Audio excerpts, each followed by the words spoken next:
Hey everybody, and welcome to another episode of RC Classic Garage. This is my AC Cobra. I built it when I was just 20 years old, with nothing but determination, a limited budget, and passion for cars. 25 years later, and I'll take this car over a $2 million original any day. And in this video, I will tell you why.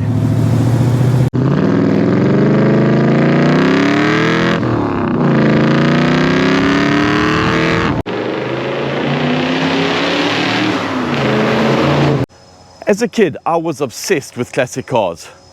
I used to build go-karts and race them with my father.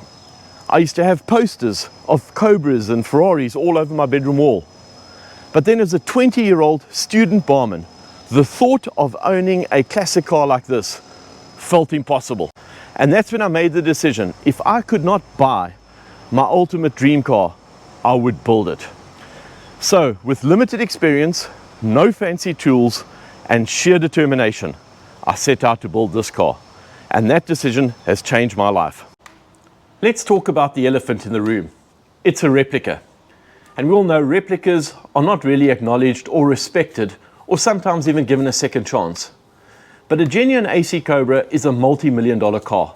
They made less than 1,000 of them overall, and they only made 343 427 Mark IIIs, like this one would have been. So seeing one is exceptionally rare, let alone getting a chance to drive one. And owning a replica like this makes that dream accessible. Now, replicas like the AC Cobra and the GT40 are different. They are one of the few replicas that enthusiasts actually respect. Now, the original AC Cobra is itself a hybrid creation. Carroll Shelby took the British AC-Ace and he combined it with a Ford American V8 engine.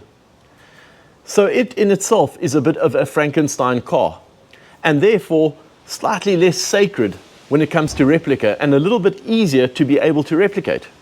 Unlike a Lamborghini or Ferrari, which is far more sacred as it's been designed as a particular work of art and meticulously put together. Now, many Ferrari and Lamborghini replicas start with a donor car, whether it be a Toyota MR2 or a Pontiac Farina. And often, trying to make those replicas, the cars are not exactly done to detail, not exactly done to proportions, and lose the overall aura of a car and therefore make them fake, or sometimes very easy to spot as a fake. Unlike an AC Cobra, which is more easy to replicate given its chassis and engine format. And if you pull the car right, a replica AC Cobra can actually be better to drive than the original. Now, this car is not all about authenticity. It's about drivability, reliability, and fun. This car started with a purpose-built galvanized chassis from a company called Shamrock Cobra, where you bolt on the suspension and brakes from a Jaguar XJ6.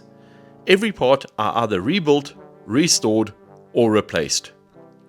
The engine, it's a 5-litre Ford V8 with 300 horsepower, paired with a Toyota 5-speed manual gearbox. I rebuilt the motor with new pistons, rings, bearings, modified cams, roller tip rockers, and an MSD electronic distributor. And a new 4-barrel carb. It's pretty much has straight through exhaust pipes, and it's loud, it's raw, and it's unapologetically fun. Now, looking back at the 5-year build project, I realized that it was not just about a project. It was my education into mechanicals of cars, how they work, how they're put together, a lesson on problem solving, and I'm pretty proud of what has been achieved. Now, as we know, an original AC Cobra is pretty much a museum piece, and one that you'd be pretty terrified to drive. My replica, it's built to be driven. No trailer queen here. I can push this car to its limits and not worry about $1 million repair bill. Now, this car is raw, it's visceral, it was built to be driven, and I drive it, I enjoy it, I use it. And because I built the car myself, it's been built to my preferences. I have Vesconite bushes in the suspension for firmness. It has an electronic ignition for reliability, and the chassis has been galvanized, built to last. Now this car is alive. The V8 roars, the manual gearbox is smooth. You feel every bump, you feel every rev. The car is just connected to the road like no other. Would I like an original AC Cobra? Sure I would. But I wouldn't trade the memories and lessons I've had with this car over the past 25 years, quarter of a century, for anything. Now this car is part of me. It represents my passion. It represents my journey. It represents my mistakes. It represents my triumphs. Now after 25 years, it's still here. It's still running strong. It will always have a place in my garage. It will always have a place in my heart. It's a car that kicked off my collection. It was my first classic car. Thanks all for watching another episode of RC Classic Garage, where I took you through the journey of my 25 years with this AC Cobra. Thanks all for watching. Please don't forget to like and subscribe, and see you all next time.